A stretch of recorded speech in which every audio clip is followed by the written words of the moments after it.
ओम शांति शांति शांति। कृष्णाय वासुदेवाय हरये परमात्मने प्रणतः क्लेशनाशाय गोविंदाय नमो नमः।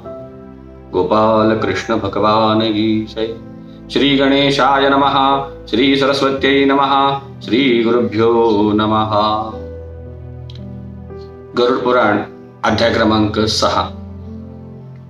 या अध्यायामध्ये गरुड विचारतो की हे भगवंता, नरकापासून जो देही आलेला आहे, जो आत्मा आलेला आहे, तो आईच्या पोटामध्ये कसा प्रवेश करतो, कसा जन्माला येतो आणि आईच्या पोटामध्ये असताना गर्भवासाचे दुःख तो कसे भोगतो, भगवान हे मला समजावून सांगा. त्यावेळेस भगवान सांगतात की आत्मा हा आपल्या कर्माच्या अधीन असल्यामुळे त्या कर्माप्रमाणे पुरुषांच्या रेतोकणामध्ये प्रवेश करतो. नंतर तेथून स्त्री संयोग झाला असता जीव हा स्त्रियांच्या उदरात प्रवेश करतो. स्त्रियांच्या पोटामध्ये रक्तात पुरुषांचे वीर्यद्वाराने जीव गेल्यावर तो एका रात्रीत कलल होतो, 5 रात्रींनी वर्तुळाकार होतो, 10 दिवसांनी बोरा एवढा कठीण होतो. त्यानंतर पुढे माणसांच्या पिंडाची एक आकृतीची पिशवी तयार होते, गर्भपिशवी आपण त्याला म्हणतो. 1 महिन्याने त्यामध्ये डोके तयार होते, 2 महिन्यांनी हात पाय इत्यादी सर्व अवयव हे तयार होतात, 3 महिन्यांनी नखे, केस, हाडके, कातडे, लिंग, छिद्रे या सर्वांचा उद्भव होतो. 4 महिन्यांनी 7 धातू तयार होतात, 5 महिन्यांनी भूक आणि तहान यांची उत्पत्ती होते, 6 महिन्यांनी पिशवीत गुंडाळलेला असा होऊन उजव्या कुशीत फिरत असतो. आईचे जे खाणे पिणे करील, आई जे खाईल पिईल त्याच्या रसापासून त्याच्या या 7ही धातूंना पुष्टी मिळते आणि त्यातून तो वाढत असतो. आणि त्याला पसंत नसतानाही विष्ठा आणि मूत्र याच्या खळीत निजावे लागते. मित्रांनो, विष्ठा आहे, घाण आहे, मलमूत्र आहे त्या ठिकाणी, आणि अशा ठिकाणी आपल्याला राहावंसं वाटेल का? बिलकुल नाही. तसंच त्या गर्भाला सुद्धा त्या ठिकाणी राहायला आवडत नसतं, मात्र तरीही त्याला राहावंच लागतं, कारण की तीच जन्माची व्यवस्था आहे. त्या खळीमध्ये म्हणजे त्या गर्भपिशवीमध्ये भुकेलेले जीवजंतू जे मलमूत्रापासून तयार होतात, ते भुकेलेले जीवजंतू त्या गर्भाचे सगळे अंग तोडून काढतात. आणि अतिशय कोमल अशी ती कातडी असल्यामुळे, खरं तर सुरुवातीला कातडी सुद्धा नसते, नुसता मांसाचा गोळाच असतो, आणि त्या मांसाच्या गोळ्याला हे किडे, हे जीवजंतू तोडीत असतात, चावत असतात, आणि त्यामुळे अतिशय वेदना होतात. मात्र तो जीव स्वतः काहीच करू शकत नाही, त्याचा प्रतिकार करू शकत नाही, आणि त्यामुळे क्षणोक्षणी त्याला मूर्छा येत असते. अशा अर्थीने गर्भवासाचे दुःख हे प्रत्येक जीव गर्भामध्ये भोगत असतो. आई जे काही कडू, खारट, तिखट, आंबट, गरम, मसालेदार खात असेल, त्या पदार्थांचा रस हा त्या गोळ्याला, मांसाच्या गोळ्याला, त्या गर्भाला मिळत असतो. आणि हा सगळा रस त्याच्या त्या मांसाला लागल्यामुळे तो खारट, तिखट असेल, गरम असेल, तो रस त्याला मिळतो, आणि त्यातून त्या मांसाचा, त्या देहाचा दाह होतो, आग होते, पीडा होते, वेदना होतात. मात्र ते सगळं त्याला गुपचूपपणे भोगावं लागतं. सभोवताली सगळ्या पिशवीने वेष्टून असल्यामुळे, आतड्यांनी सुद्धा वेष्टलेला असल्यामुळे तो गर्भ आपले डोके आपल्या कुशीमध्ये, मांडीमध्ये ठेवून असा पूर्ण वाकलेला असतो, आणि त्याचं ते जे डोकं आणि मान आहे ते त्या मांडीमध्ये असते, त्याच्या पायामध्ये असते. अशी पाठ मान वाकडी झालेला, जसा पिंजऱ्यामध्ये एखादा पक्षी अडकलेला असतो. खरं तर तो पक्षी स्वभावाने स्वतंत्र वागणारा आहे. पक्षाचं घर कोणतं आपण असं विचारलं तर हे विराट आकाश हे त्याचं घर आहे.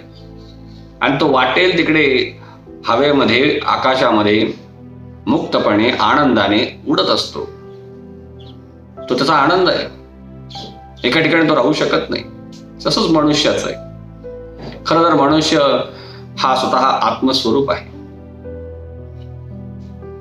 आणि असा आत्मा कधी कोणामध्ये आसक्त होत नाही, कधी कोणामध्ये अडकत नाही.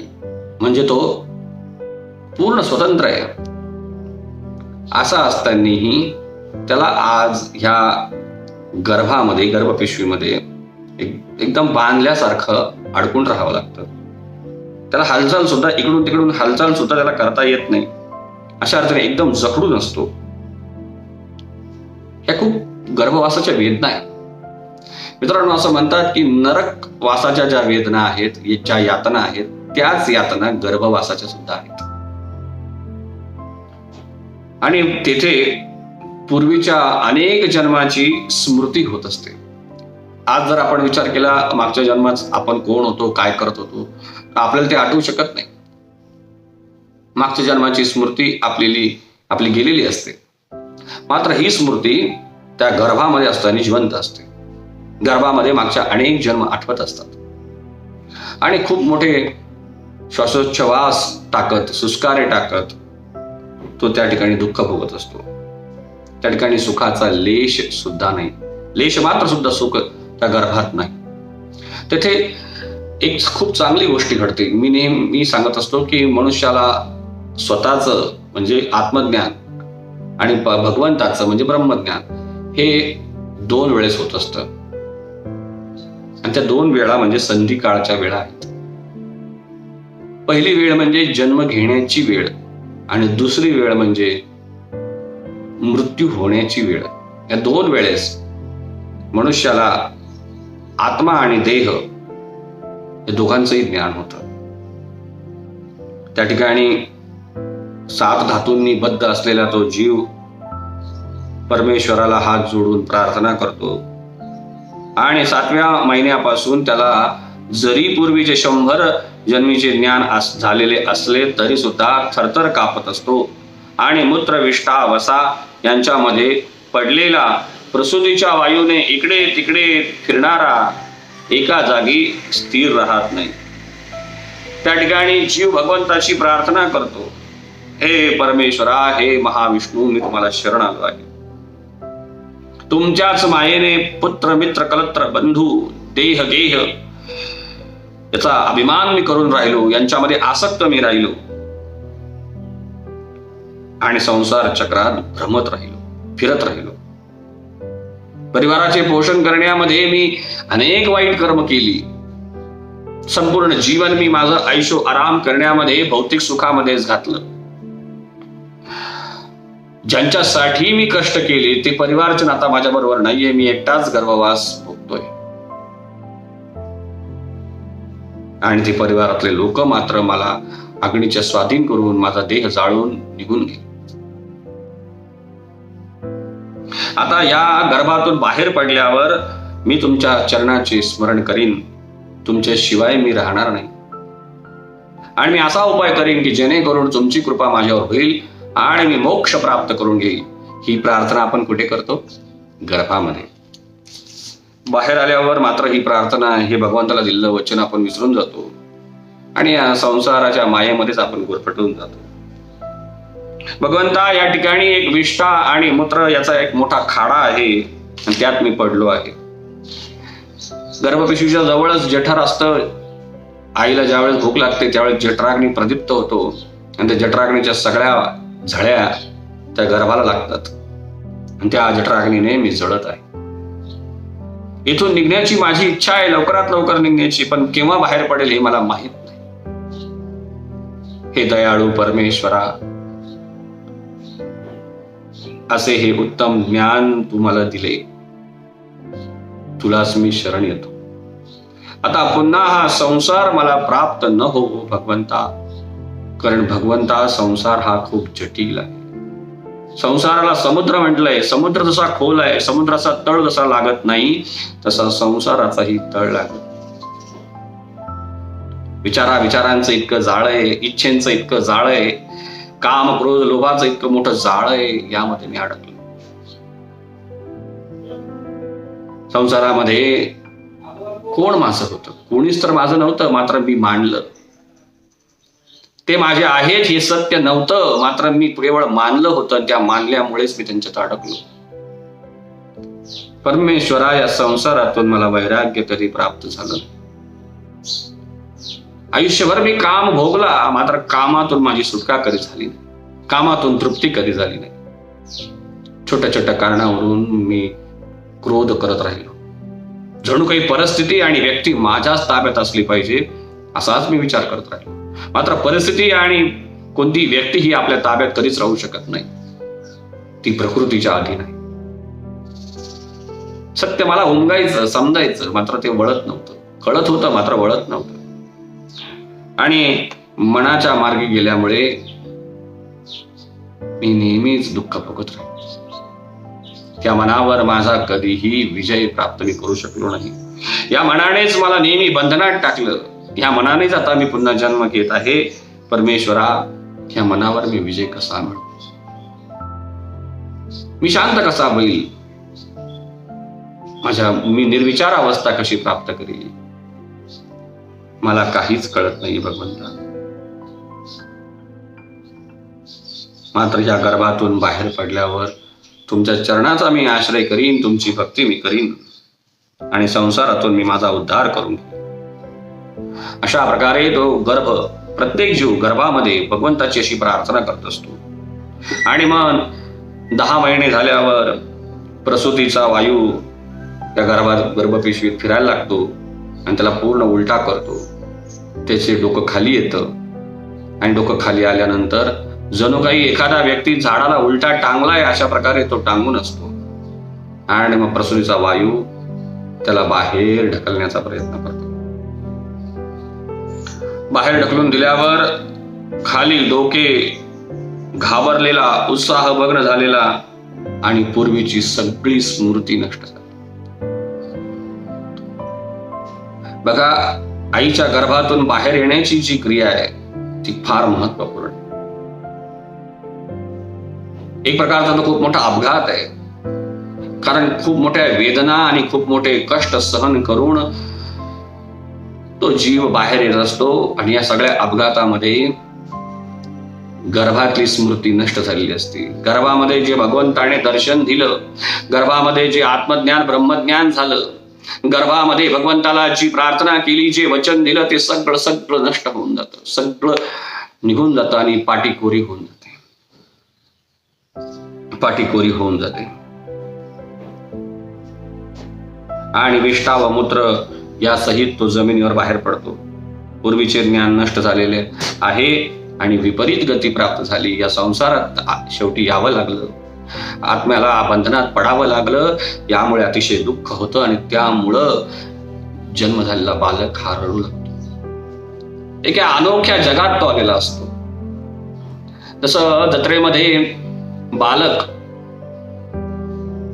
आई वडिलांचा हात पकडून जत्रेमध्ये जातो आणि त्या गर्दीमध्ये आई वडिलांचा हात सुटतो. त्या गर्दीमध्ये आई वडील दुरावतात. ते बालक कावरबावर होऊन इकडे तिकडे आई वडिलांना बघतं, मात्र त्याला आई वडील कुठेच दिसत नाही. रडायला लागतं. खूप मोठे मोठे दुकानं त्या ठिकाणी असतात, अनेक खेळणे असतात, खाऊ असतो. मात्र बालकाला कोणतंही खेळणं बघून, कोणताही खाऊ, कोणतंही दुकान बघून, कोणतेही पाळणे वगैरे बघून त्याला आनंद वाटत नाही. मन शांत होत नाही. तो रडू लागतो. का? कारण की त्याचे आई वडील त्याला दिसत नाही. त्या जत्रेतले अनेक लोक त्याला जवळ करतात, प्रेमाने उचलतात, कडेवर घेतात, त्याला शांत करण्याचा प्रयत्न करतात, त्याला खेळवतात. मात्र हे माझे आई वडील नाहीये असं कळल्यानंतर तो शांत होत नाही. अशीच काही स्थिती आपली झाली. बाहेर आल्यानंतर अरे मी कोणत्या अनोळखी जगात आलो, इथं तर माझं ओळखीचं कोणीच नाहीये. जे माझे आई वडील होते, ज्यांनी मला त्या परमपित्याने गर्भामध्ये दर्शन दिलं, ते तर कुठे दिसत नाही. आई वडिलापासून दुरावल्यामुळे तो जीव जन्माला आल्या आल्या रडायला लागतो. आणि मग काय, माया देवी येते, जी भगवंताची शक्ती आहे, आणि येते त्या बाळाच्या डोळ्यावर एक पट्टी बांधून जाते, मायेची पट्टी. ज्यावेळेस गर्भाच्या बाहेर येतो आणि आपले कर्म भोगण्यास लागतो, आपण सगळे कर्म करतो ते मायेच्या अधीन राहून. कारण मायेने आल्या आल्या पट्टी बांधली, आल्या आल्या विपरीत ज्ञान आपलं दिलंय, आणि म्हणून जे काही आता इथून पुढे तो बालक करेल ते केवळ मायेने केलेल्या प्रभावाच्या अधीन राहूनच, मायेच्या कंट्रोलमध्ये राहूनच. त्यावेळेस त्या मायेने मोहित झालेला पराधीन होऊन काही एक शब्द बोलू शकत नाही. मायेने मोहित होऊन, पराधीन होऊन काही एक शब्द तो बोलू शकत नाही. तर केवळ बाळपणाचे होत असले दुःख मात्र तो पराधीनपणे भोगीत असतो. त्याच्या मनामध्ये काय आहे, त्याला काय पाहिजे, हे ज्या आई वडिलांना कळत नाही, असे अज्ञानी आई वडील त्या बाळाचे संगोपन करत असतात. आता बाळ गादीवर पहुडलेला आहे, झोपलेला आहे शांत. घाम आलेला असतो, घामाने त्या ठिकाणी किडे आकर्षित होतात, ढेकून येतो, त्याला चावतो. आणि नवजात बालकाचं ते जे अंग आहे, ती जी त्वचा आहे, ती अतिशय कोमल आहे, सुकुमार आहे, आणि त्याला त्या वेदना होतात, तो रडू लागतो. मात्र आई वडील पळत येतात आणि बाळाला नेमकं काय झालं हे कळत नाही. मग वडील त्याला खुळखुळा वाजवतात, त्याला उलुलुलुलुल करतात, त्याला शांत करण्याचा प्रयत्न करतात. मात्र त्याला हे सांगता येत नाही की बाबा, अहो तो ढेकून आहे ना, तो चावतोय मला, त्याला बाजूला करा. हे त्याला सांगता येत नाही. रडण्याशिवाय त्याकडे पर्याय नसतो. आई वडिलांना काय झालं ते कळत नसतं. अशा प्रकारे हे बालपणाचं जीवन चाललेलं असतं. माशा, डास, ढेकून त्या कोमल कातड्यांना चावतात, तसेच क्रिमी, कीटक चावतात. चावल्याचे ज्ञान होते, मात्र त्याचा परिहार करू शकत नाही. अशा अर्थाने 5 वर्षापर्यंत बालपणाची अवस्था भोगल्यानंतर पुढे 6व्या वर्षापासून पौगंड अवस्था सुरू होते.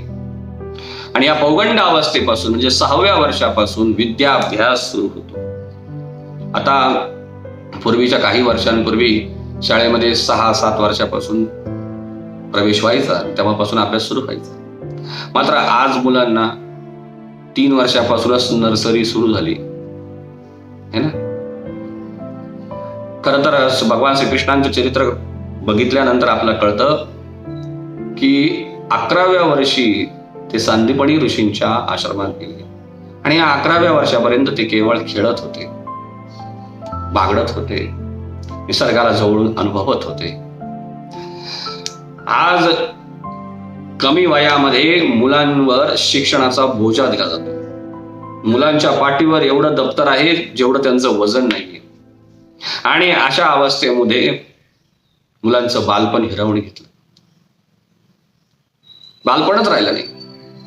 एवढ्या बालवयामध्ये मनावर एवढा स्ट्रेस, एवढा ताण तणाव. बालपणामध्ये मुलं जर अशी दबून राहिली, बालपणामध्ये मुलं जर अशी ताण तणावामध्ये राहिली, तर ती मुलं भविष्यात मनाचा विकास कसा करणार. म्हणूनच आपण आज सगळीकडे बघतो की 2 मचा विकास झालाय, मेंदूचा विकास झालेला आहे. एका मचा विकास झाला, मेंदू केवळ. बुद्धी वाढली, बुद्धी प्रामाण्यवाद वाढला. आज छोट्या छोट्या मुलांना मोबाईल वगैरे सगळं कळतं, जे त्यांच्या आई वडिलांना कळत नाही. एवढी बुद्धिमत्ता वाढली त्यांची. मात्र 2 मचा नुकसान झालं. 2 म विकसित झाले नाही. एक म्हणजे मन आणि दुसरं म्हणजे मनगट.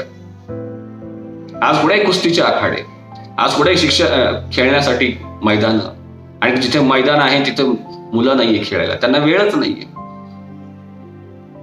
शाळेला 10-10 किलोमीटर त्यांना आज लहानपणापासूनच जायचंय, बसमध्ये बसायचंय.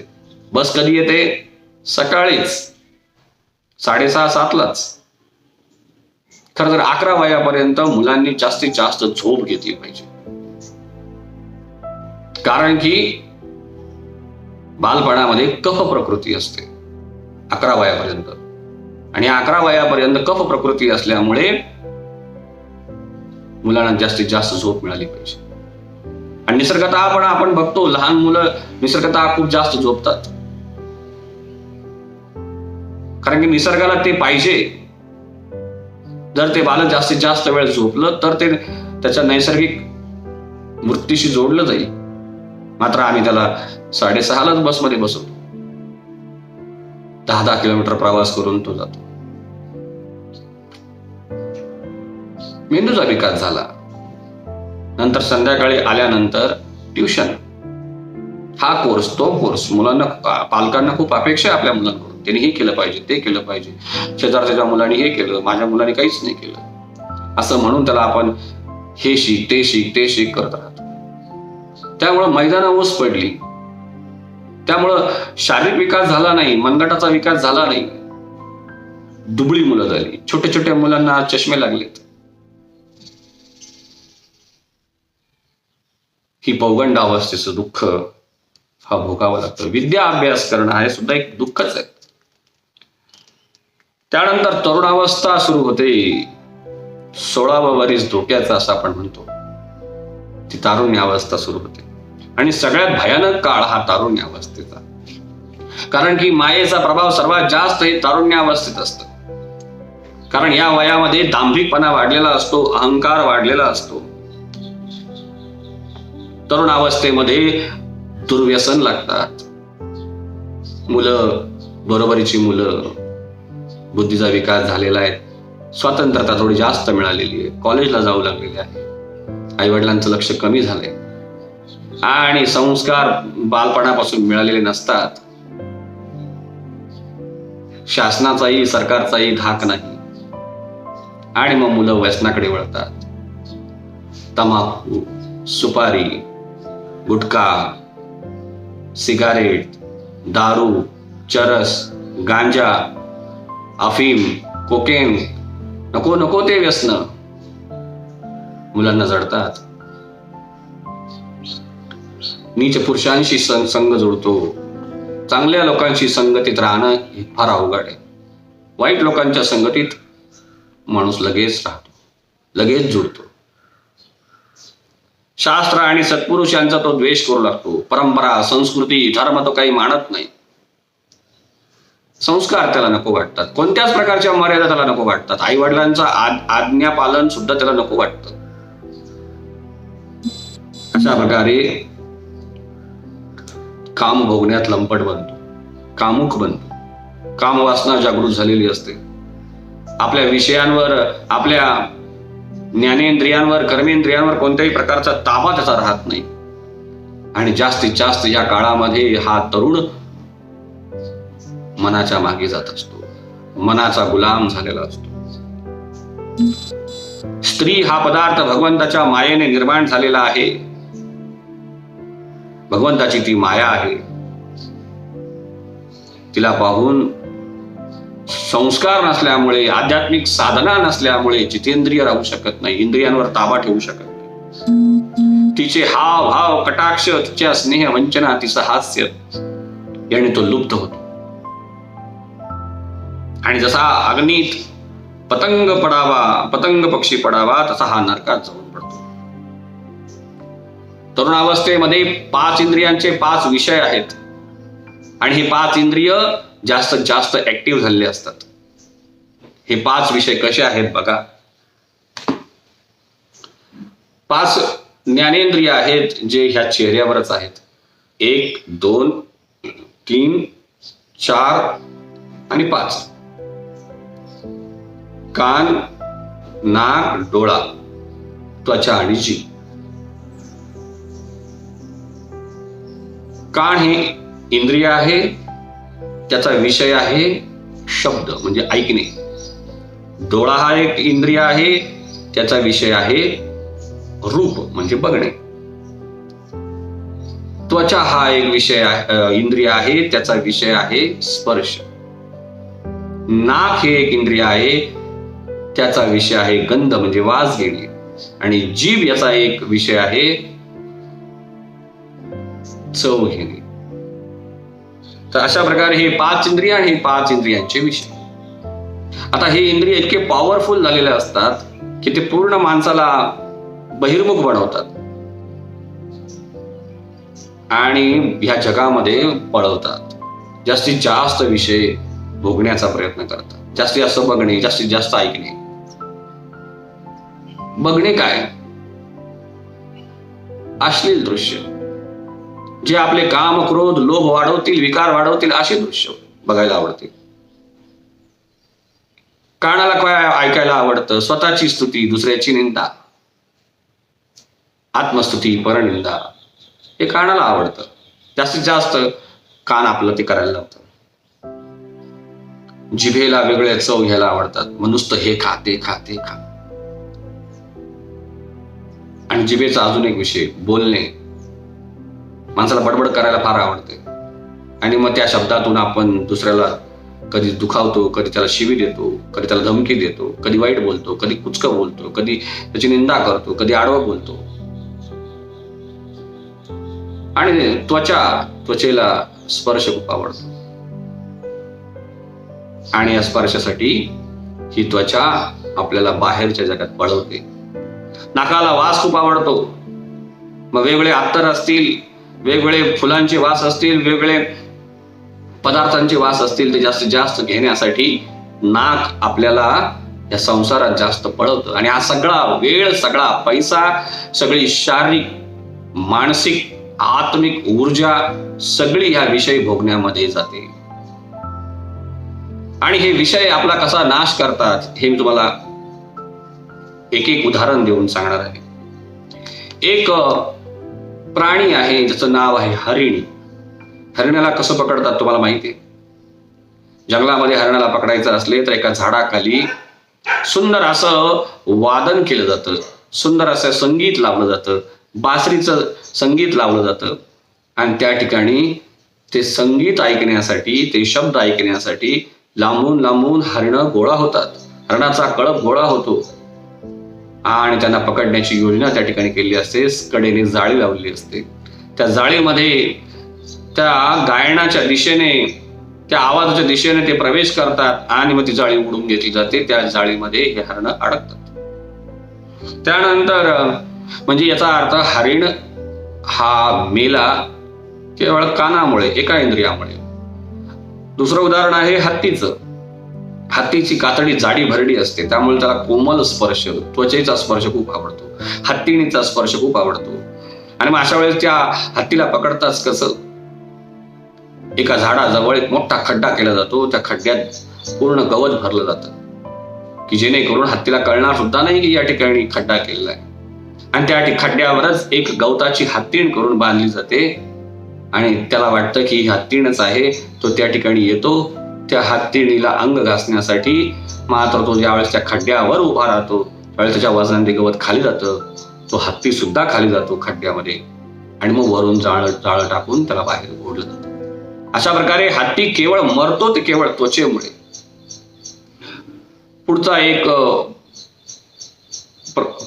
किडा आहे तो म्हणजे पतंग. पतंग तुम्हाला माहित असेल, कधी स्ट्रीट लाईट बघितला असेल तुम्ही, त्या लाईट जवळ खूप सारे किडे गोळा झालेले असतात. हे पतंग नावाचे किडे ज्या ठिकाणी प्रकाश आहे त्या ठिकाणी धाव घेतात. इंद्रिय आहे डोळा त्यांच्याकडे आणि बघणं हे त्याचा विषय आहे. आणि मग समोर अग्नी असतो आणि त्या अग्नीकडे ते पळतात आणि त्या अग्नीमध्ये जाऊन पडतात आणि मरतात. पतंग मेला केवळ डोळ्यामुळे. पुढचा प्राणी आहे भुंगा. भुंगा तुम्हाला माहितीये, जर लाकडाला लागला, एखाद्या झाडाला लागला तर त्या लाकडाला, कठीण लाकडाला कोरून कोरून तो आरपार निघतो. एवढं मोठं लाकूड, एवढं कठीण लाकूड कोरण्याची क्षमता त्या भुंग्यामध्ये आहे. मात्र हाच भुंगा, त्याच्याकडे इंद्रिय आहे नाक आणि विषय आहे, इंटरेस्ट आहे वास घेण्याचा. आणि मग कमळामध्ये प्रवेश करतो, त्याच्या परागकणांवर बसतो, त्या परागकणांचा वास घेत राहतो, दिवसभर वास घेतो. डोक्यात विचार सुद्धा येत नाही की आता आपण गेलं पाहिजे, उठलं पाहिजे. संध्याकाळ झाली. संध्याकाळी काय होतं? सूर्यास्त झाला की कमळ मिटतं. मात्र तो भुंगा आतमध्येच राहतो, बाहेरून मिटलंय ते कमळ. आता जास्त हवा आतमध्ये मिळत नाही, गुदमरल्यासारखं होतं, कंजेस्टेड झालेलं आहे. आता इथून बाहेर पडलं पाहिजे असं त्याच्या मनामध्ये येईल. आणि जो भुंगा कठीण लाकूड कोरू शकतो, त्या भुंग्याला कमळाची पाकळी कोरण्यामध्ये काय शक्ती लागणार आहे? सहजासहजी तो कमळाची पाकळी कोरू शकतो आणि बाहेर येऊ शकतो. मात्र विषयांमध्ये इतका अटॅच झालेला आहे, त्या त्याच्या इंटरेस्ट मध्ये इतका अटॅच झालेला आहे की बुद्धीला कळतं की बाहेर पडलं पाहिजे, मात्र मन बुद्धीला आपलं गुलाम बनवून ठेवतं. मन म्हणतं की अजून थोडा वास घे, अजून थोडा वास घे. शेवटी रात्रभर मध्ये अडकल्यामुळे गुदमरून भुंगा मरून जातो. भुंगा मेला नाकामुळे, त्या इंटरेस्टमुळे, वास घेण्याच्या इंटरेस्टमुळे. आणि 5वा एक प्राणी आहे मासा. माशाला कसं पकडतात? माशाचं एक जाळं असतं, त्यामध्ये एक आकडा असतो. त्या आकड्याच्या खाली एक पिशवी बांधलेली असते, ज्यामध्ये मांस असेल किंवा धान्य असेल. आता मासा लुब्ध आहे जिभेसाठी. जिभेला वेगळं वेगळं छान छान चवदार खावंसं वाटतं, सारखं खावंसं वाटतं. आणि त्याला ते कळतं, त्याला तो वास येतो की त्या ठिकाणी धान्य आहे, मांस आहे, आपल्याला खाण्यासाठी निमंत्रण आहे. तो त्या ठिकाणी जातो आणि त्या ठिकाणी तो त्या मांस खाणार किंवा ते धान्य खाणार. त्यावेळेस ते जाळं जड झालेलं असतं. मासे पकडणाऱ्याला कळतं की मासा अडकलेला आहे आणि मग तो जे त्या धान्य किंवा मांसाच्या वर जे आकडा आहे, तो आकडा त्या माशाच्या गळ्यामध्ये अडकवतो आणि आकडा गळ्यामध्ये अडकल्यामुळे मासा त्या ठिकाणी मरतो आणि मग तो कोळी माशाला बाहेर काढतो. म्हणजे मासा मेला जीभ या इंद्रियामुळं. त्याचा इंटरेस्ट आहे चव घेणे आणि त्या चव घेण्यासाठी, ते खाण्यासाठी, आपल्या मृत्यूसाठी त्या ठिकाणी जाळं लावलेलं आहे, आपल्या मृत्यूसाठी त्या ठिकाणी आकडा लावलेला आहे. हे त्याच्या लक्षात येत नाही. लक्षात आलं तरी मनाच्या मागे गेल्यामुळे, मनाच्या नादी लागल्यामुळे स्वतःला तो आवरू शकत नाही. माइंड कंट्रोल नाहीये. आपण सगळे माइंड फॉलोअर आहोत. आणि प्रत्येक ह्या प्राण्याकडे एकच इंद्रिय आहे. एका इंद्रियामुळे ते मेले. माणसाकडे तर ही 5ही इंद्रिय आहे, 5ही इंद्रियांचे विषय आहे. तर माणूस कसा वाचेल? अशा प्रकारे मनुष्य ह्या 5 विषय भोगण्यामध्ये आपलं तारुण्य नासवून टाकतो. अशा अर्थीने जो विषयासक्त होतो तो मोठ्या प्रयत्नाने मिळालेल्या मनुष्यपणाचा फुकट नाश करतो. फुकट नाश करतो म्हणजे त्याच्या हाती काहीच लागत नाही. आला खाली हाताने, गेलाय खाली हाताने, काहीच कमवलं नाही. आत्मधन कमवलं नाही, आध्यात्मिक साधना केली नाही, भगवत प्राप्ती करून घेतली नाही. मनुष्य जन्म ज्यासाठी मिळाला ते ध्येय तो पूर्ण करू शकला नाही, जीवनाचं सार्थक करू शकला नाही. अनेक प्रकारच्या जीव जातीत मनुष्य जाती अतिशय दुर्लभ आहे. त्यातही आध्यात्मिक साधना करणं अतिशय दुर्मिळ आहे. एखादा सद्गुरू भेटणं दुर्मिळ आहे. त्या सद्गुरूच्या चरणावर समर्पित होणं दुर्मिळ आहे. सद्गुरूंची आज्ञा पालन करणं दुर्मिळ आहे. भगवत भक्ती करणं दुर्मिळ आहे. आणि असा जो मनुष्य मानवी देह मिळाल्यानंतर त्या देहाचं सार्थक करीत नाही, तो इंद्रियांना केवळ पोषित राहतो, इंद्रियांचं पोषण करीत राहतो.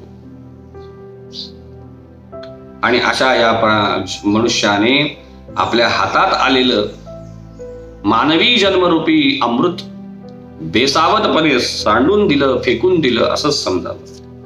आणि अशी तारुण्य अवस्था गेल्यानंतर मग मृत्यूचं इन्व्हिटेशन येतं. मृत्यूचं इन्व्हिटेशन म्हणजे वृद्धपणा, म्हातार. जसं आपण प्रवासाला निघालोय आणि आपलं गाव आता जवळ आलेलं आहे, या प्रवासामध्ये कोणीतरी शेजारी बसलं होतं, त्याच्याशी आपली ओळख झाली, नाव काय, कुठे चालला, मग थोडं पुढे जाऊन काय करता, घरी कोण कोण आहे, वगैरे वगैरे अशा अनेक चर्चा होतात त्या 3-4 तासाच्या प्रवासामध्ये. शेवटी तर मोबाईल नंबर आपण एकमेकांचे घेतो, एवढी घट्ट मैत्री होते. मात्र गाव जवळ आलं की आपण त्याला लगेच दूर करतो, अडकून बसत नाही त्याच्यात. लगेच आपण उठतो, कपडे वगैरे झटकतो, बॅग वगैरे वरची काढतो आणि त्या व्यक्तीचा निरोप घेतो, आनंदाने घेतो. का? कारण की जाणीव आहे या ठिकाणी उतरायचंय, या ठिकाणी उतरावंच लागेल. ही जाणीव मनुष्याला पाहिजे की मृत्यू हा येणार आहे आणि जीवन प्रवास थांबणार आहे, जीवन यात्रा संपणार आहे. आणि जसं बसमध्ये यात्रा संपण्याच्या अगोदर थोडा वेळ आपण सावध होतो, कपडे वगैरे आवरतो, संसार आपला आवरून घेतो, ज्यांच्याशी संबंध जोडले त्यांच्याशी संबंध आपण तोडतो आणि त्या ठिकाणावरून आपण उतरण्याची तयारी करतो. तसं वृद्ध काळ आला की समजावं आता आपलं स्टेशन जवळ आलंय, आपलं गाव जवळ आलंय, आता आपलं उतरायचंय, आता प्रवास कधी संपेल सांगता येत नाही. आता ज्यांच्याशी इतक्या दिवस नाते जोडले होते, त्यांच्याशी इतक्या दिवस आसक्ती ठेवली होती, ती आसक्ती आता तोडावी लागेल. आता वैराग्य प्राप्त करून घ्यावं लागेल. आणि हे वैराग्य प्राप्त करणं म्हणजे बसमधून उतरण्याच्या आधी सगळे सामानाची सावरासावर करणं, आवराआवर करणं म्हणजेच वैराग्य. असं वैराग्य प्राप्त करून भगवत भक्तीमध्ये लीन होऊन जावं. वृद्ध काळ आल्यानंतर जसं गावामध्ये एखादा मंत्री येणार असेल तर आधी कार्यकर्ते पोहोचतात, आधी असिस्टंट सचिव पोहोचतात, त्याप्रमाणेच साक्षात मृत्यू देवता येण्याच्या अगोदर त्याचे सेनापती, त्याचे सैनिक पुढे येतात. त्याचे सैनिक कोण आहे? बीपी, डायबिटीस, सांधेदुखी, नेत्ररोग, ऐकायला कमी येणे, कर्णरोग, असे अनेक रोग होतात. पचनक्रिया मंदावते आणि अशा वेळेस व्याधीग्रस्त होतो. आणि शेवटी मग मंत्री येतात, मुख्यमंत्री येतात, मुख्य देवता, मृत्यू देवता येते आणि तो व्यक्ती मरण पावतो आणि शेवटी नरकामध्ये एकटाच जातो.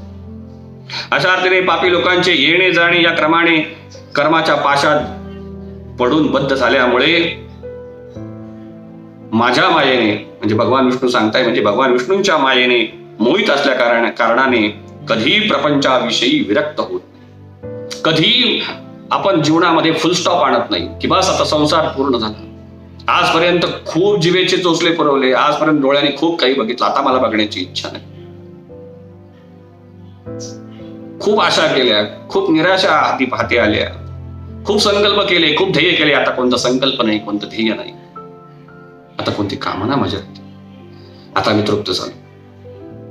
ज्यांच्या घरामध्ये नातवंडे आले त्यांनी तर मात्र वैराग्य प्राप्त करून घेतलंच पाहिजे. मुलाला जन्माला घातल्यानंतर मुलाप्रतीचे जे सगळे कर्तव्य आहेत ते आपण पार पडलेत, जीवनातले सगळे कर्तव्य पार पडले. आता मात्र केवळ ध्यास लागलाय त्या पहिल्या तीरावर जाण्याचा.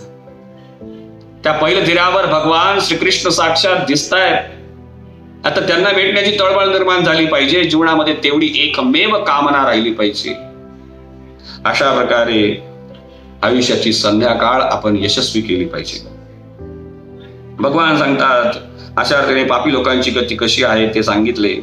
परंतु ज्यांच्या अंत्येष्टी कर्म म्हणजे मरणानंतरच्या क्रिया झाल्या नाही, त्यांच्या मेल्यानंतर ज्यांच्यासाठी मुलांनी दान केलं नाही, अशा लोकांची गती कशी होते ते मी पुढील अध्यायात सांगेन.